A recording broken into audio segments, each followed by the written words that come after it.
and you're failing because you suck.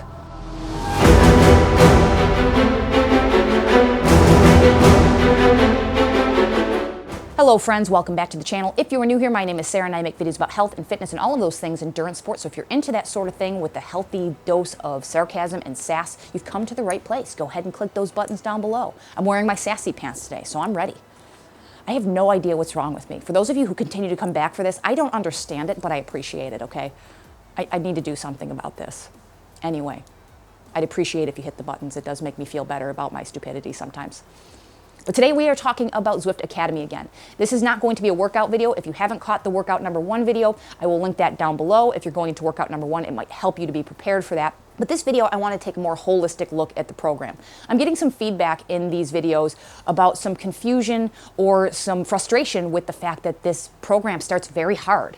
It's going to remain very hard. I said in my last video, it is a hard program. While I am encouraging those of you who are, kind of questioning in that beginner phase to maybe try it out, try to get those cool unlocks and work very hard to achieve those ends, it could be frustrating for those of you who might not have an understanding of why this program is structured the way that it is. So in this video, I want to talk about the premise behind the Academy program, so it gives you a little bit more elucidation around those ends, as well as why you might be failing.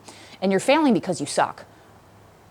I'm just kidding. Please don't go anywhere. It's not because you suck. There are some really good reasons why people are failing, even in the beginning of these workouts, even using some of the suggestions I provided for tweaks on these workouts. So I want to go into those types of things. Some of those you can ameliorate early on so that you can get through this program successfully. So let's start with talking about the program itself and the premise around which it is built. People see the name Zwift Academy, and with the changing population and demographic on Zwift in general, I think people are looking at that terminology and they're thinking, well, this is Academy. This is going to teach me how to train, right? It's going to handhold me and walk me through these processes. I'm new. This is for beginners. Well, it's not Academy in terms of teaching new people how to function. It is the Academy like a boot camp. It is meant to take people with serviceable fitness and really throw you into the deep end and really push yourself to break through that kind of plateau or to break through that higher limit of your higher zones like zone 4, 5, 6, 7. It's not really built for beginners. I know that sounds contradictory as I've encouraged beginners to go into this program, but it's not really designed around those ends. So I don't want people to be under the illusion that that's what this program is intended to do. There's a lot of educational information here. If you read the website, if you read through the in-ride instructions, it can teach you a lot, but it's not going to really walk you through from beginning to end. So if you really want something like that, I'd be more inclined to recommend something like the Build Me Up program, the Workouts 101 program, the FTP Builder program, which builds a more holistic plan that builds all of your different days in there, gives you a little bit more education in that regard. But if you're looking to kind of explore your fitness a little bit and to test your mettle and to really get a better understanding of what this high-end work looks like as you progress in your fitness, this is a good program to explore and use those tweaks that I'm outlining in my workout videos to help get you through and to make you successful. So you need to make that evaluation as to whether the Academy is truly right for you. But I think for those of you who are kind of Academy curious and wondering if it's right for you, it probably will be a good program for you. But if you want something that's going to walk you through from beginning to end and give you a more robust program, this might not be the right one. So I don't want to discourage you. I just want you to understand what the Academy program is intended to do. Now let's talk about why you're potentially failing or floundering on this program. And there's a couple of reasons for that. And I'm going to start with the most important one, and it's recovery. Some of you are thinking that you need to kind of get through and get these unlocks and get things done more quickly, that you're seeing other people around you do these things more quickly so that maybe you're falling behind. I don't understand. This person already has the jersey. I need to catch up. Ignore that. I mentioned that in my first video. I'm not going to rehash that again in great detail here. But if you're not recovering appropriately from these workouts, if you're trying to put them on top of each other or putting them day after day, you're not getting the adaptations that you need from these workouts. There is a video that I posted a couple weeks ago, I'll link that down below as well, that talks about overload and overreaching and how your body adapts and becomes stronger over time and why you might not be improving or why you're plateauing. That is applicable here. So if you want to check that out after this video, I'll link it down below. It just talks about how you're periodizing your plans, how you're stacking workouts on top of each other. You don't get a benefit by doing hard workouts every single day. If you're doing these workouts and then jumping into a race an hour later, or jumping into a race the next day, or doing another one of these workouts the next day, or doing these workouts back to back, you're going to end up failing at them, especially if you're not built up to that point. This program, even for advanced level riders, this should leave you gassed. You should finish these workouts and feel like you don't have a ton left in the tank other than maybe some endurance extension or maybe a little bit of tempo work, but you shouldn't be feeling like, oh, I'm going to go jump into more intensity work right now. If so, you may not have the level set properly for your workouts. I will talk about that in a few moments here, but you should not be piling these workouts on top of each other. You're not making those adaptations. The adaptations are made in the recovery, so if you find yourself failing throughout the course of this program, take a look at how you are spacing these out. You should be putting some daylight between these workouts, a day, 2 days. Even for those of us who have done this for a while, what we do to modify these workouts is we turn up the bias if we don't feel like we're being challenged enough, or maybe we might do one additional interval. If you look at workout programs for people who are more advanced, you'll find that those VO2 max type of efforts and workouts, they're not going for 2 hours. They're usually an hour and 15 minutes. And as you progress as an athlete, you don't just make these things excessively long. You might add 1 or 2 intervals if that's appropriate, or you're turning up the intensity on those working intervals. But you're not just getting 40 minutes of intensity work. The first workout had, I believe it's like 18 minutes of intensity work. That's a healthy amount even if you're more advanced. Maybe an advanced rider might add 1 more 6-minute interval to that to bring that up to that 24-minute mark. But we're not talking about advanced riders just doing workout 1, 2, 3 all in a row. That's not what this program is structured to do. So give yourself enough recovery to set yourself up to succeed on subsequent workouts. The second thing, and while this isn't the most important, this is the most common, is your FTP is off. And the FTP is the baseline around which these workouts are structured and scaled to you and your capability. So if you are constantly having to turn that bias down, not just those tweaks I talked about in the last video, but if you find that every workout you're getting on, you have to turn that bias down to 90%, your FTP is probably wrong. And it's not your fault. It happens. And I'll talk about a couple reasons why that happens in a second here. But if you find that you're constantly having to bring things down and it turns out to be 10 or 15 watts, then go into the back end and turn that FTP down, that 10 or 15 watts. What's more important to you? That number sitting in the back end of some menu somewhere that gives you a hug and a kiss at night and makes you feel better about yourself, or having those workouts structured appropriately to improve. And then if you do that, you'll basically reclaim that FTP that was in there and surpass that in short order. So don't attach ego to that number. Nobody else can see it but you. Change it to something appropriate so that the workouts are set properly. Now, why is the FTP wrong? There's a couple reasons for that, right? One, maybe you just haven't had that updated in a while. Maybe it's been months since you tested. I would recommend refreshing a test at the beginning of this program. Do it now if you haven't already. Get a new number and a baseline because you don't want to just flounder through all of these workouts because of some number that you haven't touched in forever. Another reason that might be wrong is because your testing could be off. The ramp test, while I recommend it for beginners because it's more achievable, because you can use erg mode, it's a little bit more straightforward than trying to do a sustained effort and you have to pace yourself like the 20-minute or the 1-hour test that is more advanced, it can read wrong. You can unintentionally cheat or sandbag your testing protocol. It has nothing to do with what you're doing intentionally or even consciously.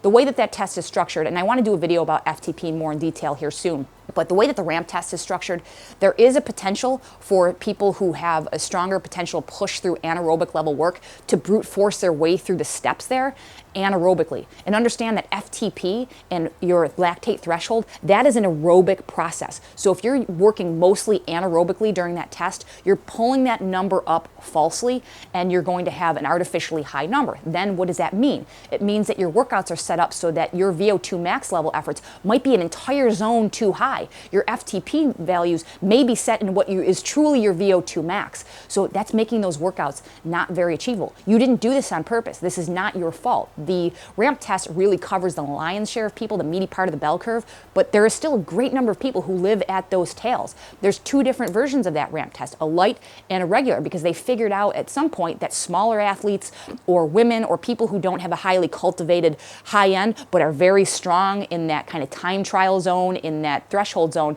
they would test artificially low because they would fail out too early because the jumps were too large. So there is some potential in that testing protocol to give you a false read. The last thing in the FTP piece is that FTP actually does change by day. Your body is not physiologically fixed to a single number, whether it's your lactate threshold number tested in a lab or FTP tested on a trainer, it is not going to be the same day to day. Now, as you become more trained and more advanced in your progression, the delta between those peaks and valleys is going to be much less severe. But as you are a developing athlete in those beginning phases, because your fatigue resistance might not be as strong. So for example, you may test on a breakthrough type of day, but then for the next several weeks, you are living more in a valley, and then maybe you come back up. Yes, over time, as a beginner, you'll get those newbie gains and you'll see an overall upward trajectory, but that bouncing around from day to day or week to week, you're not going to do an FTP test every day. So again, looking at those trends, seeing whether or not that FTP is appropriate. If you're constantly turning down that bias by 5-10 points, take a look at how many watts those are, and then take a look at that. And on the flip side, if you feel like these are very easy or not just achievable, but you're kind of breezing through these workouts, then maybe it's time to turn that FTP back up so that you're getting the intended benefit. You don't want to just check the boxes and have these workouts be too easy either, because then you're not going to get that fitness bump. You're going to be working in that comfort zone. Again, I talk about that in the video I linked below about the overreaching and plateauing as an athlete. And the last reason people might be failing at this program, and this is the one that's hardest for people to hear, is that you don't have the capacity to suffer. And that's something that needs to be worked. And I can't give you a magic bullet as to how to suffer, how to learn to endure pain and not give up and not quit before the body really needs to. There is a lot of science to indicate that the brain really shuts you down before the muscles do. And learning to close that delta between muscular failure and mental failure is a process that you have to go through psychologically. There's some good material out there if you're looking into something a little more anecdotal. Matt Fitzgerald's How Bad Do You Want It is a good read. There's also a more scientific version written, it's called Endure. I think it's Alex Hutchinson. If I mixed up that name, I'll post down below. Those talk about the fact that there is a disconnect between your brain and your body. Even though the intellectual portion of your brain knows that you're not going to be eaten by a lion and you're not dying just riding on your bike, the lizard portion of your brain doesn't know that. It wants to shut you down. It wants to preserve any function of your body if at all possible. So learning to kind of push through that is more a matter of will and awareness and figuring out what works for you in terms of pushing that threshold up. One of the approaches that I've seen to be helpful for both myself and others is when you get that signal that your brain says, I'm done, pull the plug right now, you've got nothing else. Can you push for 5 more seconds past that point? With that conscious understanding of what I'm telling you right now, can you push 5 more seconds? 10 more seconds. If you continue to do that with time, those little incremental pennies in the piggy bank, so to speak, are going to build up, and all of a sudden you're going to be able to extend your ability to suffer. You may even find that after you get through that 5 or 10 seconds that you can push through to the end of the interval and you don't need to quit anymore. The brain is going to scream at you to stop. It doesn't mean you need to stop. And this is not a character judgment against anybody. Everybody at some point struggles with suffering. We still don't have a great understanding as to why the pros are able to suffer more than the rest of us. Is it genetics? Is it practice? Is it both? Because if you watch pro sports, sometimes you'll see marathon runners literally run until their legs collapse beneath them. Their muscles literally fail. Their brain didn't tell them to stop. Most of us are not going to get to that point. But can we get to the point where we're not shutting down at that first inkling of discomfort or pain or suffering? Because that is a key element of structured training and training as an athlete in general. This is a subject I want to do a more robust video about, but I think that that is something for those of you out there who might be trying to figure out why you're struggling so much getting through this program. Evaluate whether or not you really need to stop. You need to understand the distinction between pain and damage. There is an adage that they use in the military that is, are you hurt or are you injured? And understanding the difference between, hey, this really hurts, but I can still function, or I'm damaged. There's something wrong. I have to stop. Right? The muscles are going to fail. The body parts are going to fail.